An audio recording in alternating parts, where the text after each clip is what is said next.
Olá, eu sou a professora Maria Dirce, meu apelido é Didi, eu sou professora de História e Pedagoga da Rede Estadual, né, de Minas Gerais.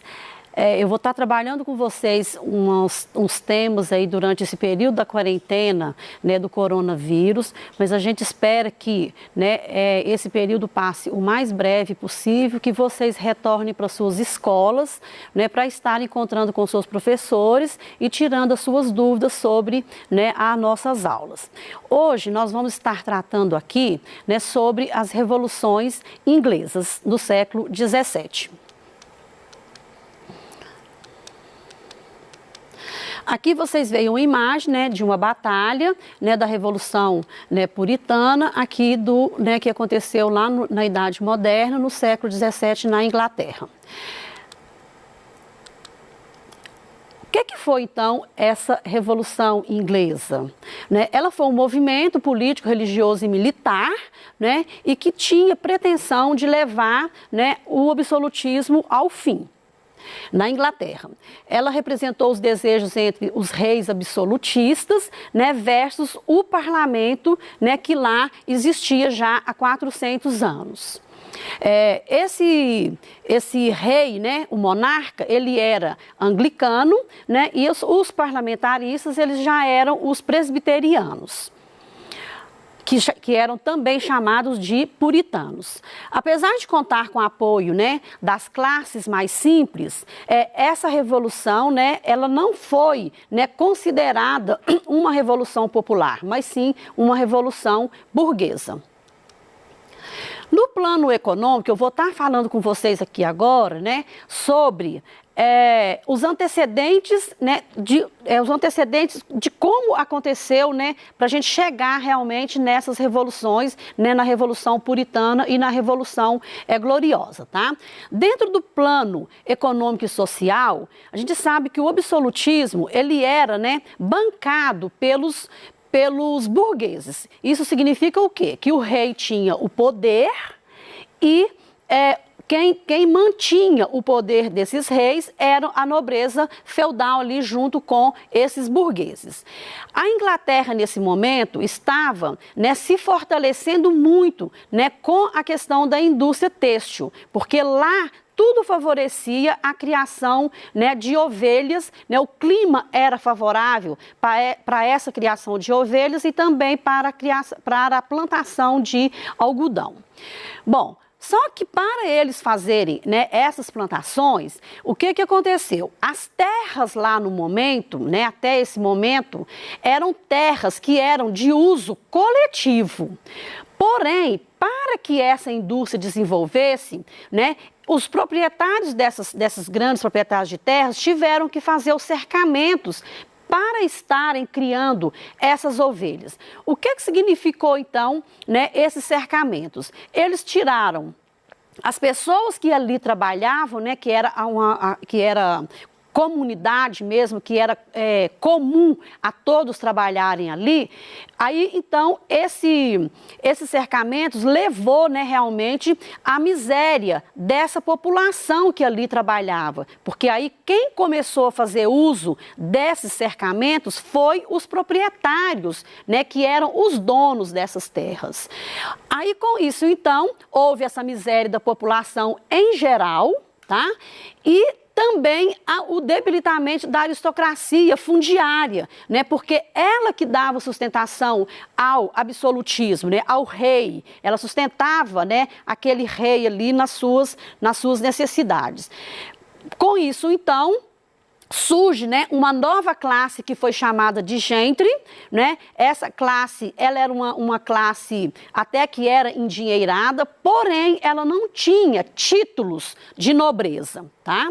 Ela era uma nobreza rural que tinha mentalidade burguesa de enriquecimento, mas ela não tinha títulos nobres como eles pretendiam ter. E surge também uma outra classe que foi os iumes, né? Que eram os pequenos e médios proprietários lá na época.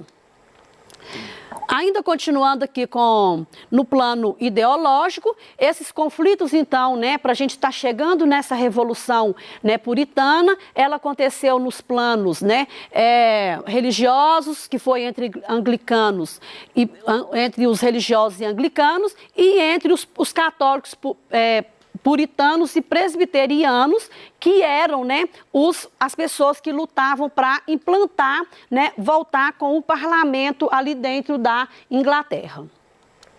No plano político, né, a rainha Elizabeth, a morte, né, da rainha Elizabeth I, que foi uma grande líder e uma grande colonialista da época, né, prejudicou muito o andamento, né, de tudo que eles pretendiam lá para estar fazendo essa revolução. Aí então, com a morte dela, acontece o fim da dinastia Tudor. Tá?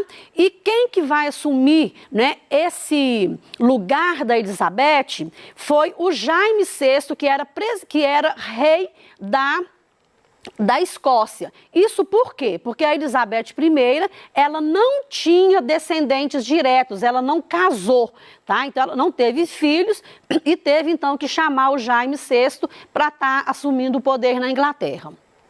Então o Jaime VI, ele vai, né, para a Inglaterra assumindo como Jaime I. Ainda dentro aqui, né, a rainha Elizabeth, então, só para a gente completar a história, ela era filha do Henrique VIII com a Ana Bolena, tá? Eles eram, né, anglicanos. Ela governou de maneira extremamente conciliadora, aí com isso, então, ela conseguiu, né, fazer com que o território, né, da Inglaterra crescesse muito, porque ela tinha as ideias colonialistas, tá? E ela concede liberdade religiosa. A Elizabeth I era realmente uma pessoa muito, né, conciliadora, né, e da paz.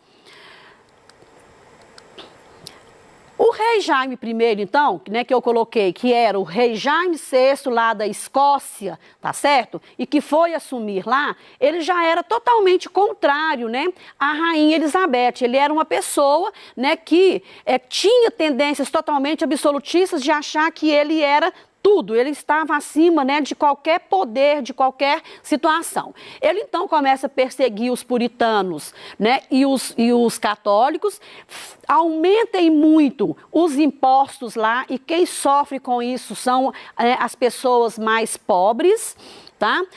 E aí ele dissolve também o parlamento. Aí, claro que, né, vai havendo um clima de tensão ali dentro da Inglaterra que vai ficando insuportável.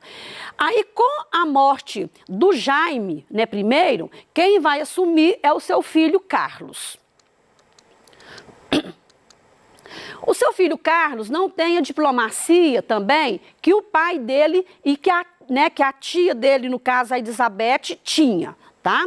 Aí então eles vão, o Henrique VIII, né? Ele vai então entrar aqui, eles vão fazer um decreto que a gente chama de ato de supremacia, né? Onde eles dão autoridade máxima para esse Henrique VIII, tá? E aí ele passa então a ser o líder religioso, né, ali dentro da Inglaterra, com poderes bastante, né, fortes, né, suprimindo inclusive o poder do Carlos I. Bom, aí então o Carlos I começa aí essa guerra puritana. Quando a gente coloca aqui guerra civil, né, eu estou chamando de guerra, né, foi a guerra puritana. Ela envolve as tropas reais contra o parlamento inglês. E aí, o que acontece? Né? A vitória, então, do rei VIII, né, contra o Carlos I, faz com que ele se abdica, e esse Carlos I, então, né, volta, né, ele vai ser exilado, e aí o conflito, né, realmente evidencia que havia, né, uma tensão muito grande entre os calvinistas e os anglicanos. As tropas do rei, né, eram formadas, né, por cavalheiros partidários do absolutismo e da nobreza feudal. O parlamento, pelos cabeças redondas, eles eram chamados assim, né, porque, na verdade, eles não usavam as perucas lá que eram, né, da época, e era composta pelos puritanos, pelos gentry, pela nobreza feudal, camponeses e artesãos. quem que foi o líder desse parlamento, né? O Oliver Cromwell, tá? E aí, então, o Oliver Cromwell sai vencedor aqui nessa guerra civil, né? Ou guerra dos puritanos. Os puritanos vencem, o rei Carlos I é decapitado, tá? E aí, então, representa, né, essa morte do rei, representa realmente um rompimento com a ideia de origem divina, né, dos reis lá na Inglaterra. O governo do Cromwell, né, torna-se então uma república, a república torna-se autoritária, a burguesia passa a ter uma representação, né, dentro ali dessa república, mas as camadas populares não tiveram nenhuma participação. E aí isso então gera o quê? Um descontentamento, né, que vai tornar-se uma coisa muito difícil, né, para o Cromwell lidar, tá? Ele persegue os católicos, ele persegue qualquer opositor, né, que viesse a fazer oposição ao seu governo. Bom, ele então coloca um ato, ele faz um ato de decreto, que chama o ato de navegação, isso quebrando a hegemonia holandesa, né, de comércio. Isso significa o quê? Que ele monopolizou, tá? Monopolizou todo o comércio daquela região. Todo e qualquer comércio precisaria de ser feito só com os navios, né, ingleses e entre as suas colônias inglesas e a capital, no caso, que era a Inglaterra. Os piratas tiveram um papel fundamental nisso daí, porque eles saqueavam esses navios, né, esses navios holandeses que vinham carregados da Índia, roubavam, né, os carregamentos e aí passavam para a Inglaterra e dando enormes lucros para o comércio inglês. Os atos de navegação, aqui uma figura ilustrativa, né, só para estar mostrando que eles negavam qualquer outro tipo de navio que não fosse carregamentos, né, dentro dos navios ingleses. O Cromwell torna-se, então, um lorde, ele mesmo se decreta lorde na Inglaterra, ele, então, declara que ele é um rei absolutista, só que ele morre em 58. E aí o seu filho Ricardo assume o seu poder, né, o poder do lugar do seu pai, mas também não tinha habilidade, tá certo? E nem o carisma que o pai tinha. Ele então enfrenta também uma guerra civil, né, lá dentro, que a gente vai chamar de guerra, né, gloriosa, tá? Aí então a restauração, né, da família Stuart no poder, tá? Lá dentro da Inglaterra, por medo de um governo ditatorial, né? Eles então, o Carlos II assume, aproxima-se da França, né? O parlamento então exclui cargos dos católicos, porque eles eram anglicanos, e com a morte do Carlos II, quem vai assumir é o seu irmão Jaime, não é isso? E esse seu irmão Jaime, então, assume o poder, ele tenta restabelecer, né, a monarquia com o apoio do Luís XIV lá da França. Aí o parlamento, temeroso com a restituição, né, do catolicismo, eles vão oferecer a coroa ao Guilherme de Orange, né, para fazer uma pacificação lá dentro, né, dentro da Inglaterra. Aí o que acontece? Em troca, né, o parlamento livre, tá certo? Né, livra a manutenção do anglicanismo, e eles querem então dar todos os poderes ao parlamento, né, sendo que aí o rei ficaria num segundo plano. A Revolução Gloriosa, então, que a gente chama que foi a segunda Revolução Inglesa, ela foi, né, feita pelo Guilherme de Orange, ele acata a Declaração, né, dos Direitos, que foi chamada de Bill of Rights. O que essa declaração em si era importante? Né, que o poder agora passaria para o parlamento e o rei ficaria em segundo plano só com a questão das honrarias, que é o que acontece até hoje lá na Inglaterra. Resumindo aqui, então, nós podemos falar que a Revolução Gloriosa, ela recebeu esse nome porque ela não teve derramamento de sangue e foi realmente uma revolução pacificadora, onde, né, a gente vai ter, então, o retorno da monarquia para para a Inglaterra. A Revolução Inglesa, então, cria condições indispensáveis para o surgimento da Revolução Industrial, que será o nosso próximo assunto da nossa próxima aula em breve. Bom, gente, agora nós vamos fazer uma retomada aqui, então, tá? E nós vamos assistir a um vídeo, né, de uma síntese da Revolução Inglesa. Como foi a Revolução Inglesa? Para entendermos melhor a Revolução Inglesa, temos que saber que ela também pode ser chamada de Revolução Puritana. Mas, o que são os puritanos? Puritanos eram os protestantes ingleses. A Revolução Inglesa durou de 1640 até 1688, durando 48 anos. Em 1640, quem estava no poder era Carlos I, que era um rei absolutista. Nesse tempo, já existia o parlamento inglês, mas ele ficava mais de enfeite, pois o rei não o consultava, o que os deixava enfurecidos, e esse é um dos motivos da Revolução. Na Inglaterra, existia um grupo de pessoas chamados de gentry, que eram basicamente uma espécie de classe média alta, mas que não tinham os títulos de nobres. E isso gerava indignação da parte da gentry e do parlamento, pelo fato de não serem consultados pelo rei. E então, no ano de 1640, a Inglaterra enfrentava dificuldades econômicas, e pela primeira vez, o rei decide convocar e reunir o parlamento. O rei propôs, com a convocação do parlamento, o aumento dos impostos. Porém, o parlamento foi contrário a isso e ainda pediu para que o rei se submetesse a uma constituição. O rei claramente ficou muito furioso. Anos mais tarde, Carlos I resolveu restabelecer um antigo tributo, o ship money. Esse imposto, que antes era cobrado em algumas zonas portuárias e litorâneas, deveria ser cobrado em todo o território inglês. Tal lei desfavorecia a burguesia, que seria obrigada a limitar os seus lucros frente ao tributo real. Depois de todos esses acontecimentos, dá início à Guerra Civil. Com o início da guerra, a Irlanda, que ainda era dominada pela Inglaterra, pediu a sua independência, iniciando oficialmente a guerra entre o rei e o parlamento. O rei contava com alguns aliados, como a mais alta nobreza e os católicos. Já no outro lado, o parlamento, também conhecido como cabeças redondas, tinham os burgueses e os puritanos. O parlamento quase chegou a perder essa guerra, mas em meio a essa revolução surge um sujeito chamado Oliver Cromwell, que era puritano e chefe militar do parlamento.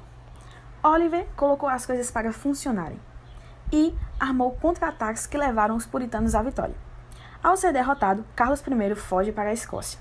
Porém, a Escócia aceita dinheiro dos ingleses e devolve Carlos I para a Inglaterra. Ele foi condenado e morto. E assim, a Inglaterra conhecia a República, que tinha como principal líder Oliver Cromwell. Ele, no início, trabalhou junto com o parlamento, mas depois foi se tornando um ditador e reprimindo tudo e todos. Com ele, os ingleses tiveram um grande crescimento econômico e foi criada a Lei dos Atos de Navegação.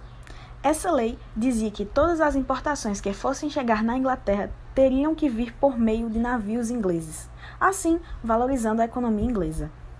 Depois da morte de Oliver, o seu filho assume o trono, Richard Cromwell. Porém, não consegue levar adiante o legado do seu pai e abdica o cargo em 6 meses. Depois de tudo isso, o próprio parlamento acabou restaurando a monarquia e colocaram no poder Carlos II, filho de Carlos I. O parlamento não gostava dele, por ele ser filho de Carlos I, e achavam que o problema estava na dinastia Stuart. Assim, começaram a conspirar contra ele para tirar a dinastia Stuart do poder. Com a morte de Carlos II, assume o trono o seu genro Jaime II. O parlamento, junto com um cara chamado Guilherme de Orange, fez uma conspiração para tomar o trono. Porém, o parlamento colocou uma condição para que Guilherme assumisse o trono. Ele tinha que aceitar uma lei chamada Carta dos Direitos, ou Bill of Rights. E essa legislação faz com que o rei seja inferior ao parlamento na Inglaterra. Ou seja, ele ganha os seus privilégios, mas quem manda é o parlamento. Com isso, o parlamento deu vários exércitos para Guilherme. E ele simplesmente chegou e tomou o poder de Jaime II, que não reagiu contra Guilherme. Por conta disso, ninguém morreu, ninguém se feriu, não teve uma nova guerra civil na Inglaterra. Por conta desse golpe de Estado, essa revolução ficou conhecida como Revolução Gloriosa, porque ninguém se feriu, não teve uma gota de sangue derramada. pondo fim à Revolução Inglesa. Depois da gente ter assistido ao vídeo, né, vocês viram que foi uma síntese bem bacana, aí nós vamos então, né, construir um mapa conceitual que eu peço que vocês façam no caderno de vocês, né, e assim que vocês retornarem, né, para a sua escola, aí você mostra para o seu professor, discuta com ele, discuta, né, com seus colegas, né, todos os conceitos que vocês viram nessa aula de hoje sobre a Revolução Inglesa. Espero que a gente esteja juntos o mais breve possível. Então, com o tema Revolução Industrial.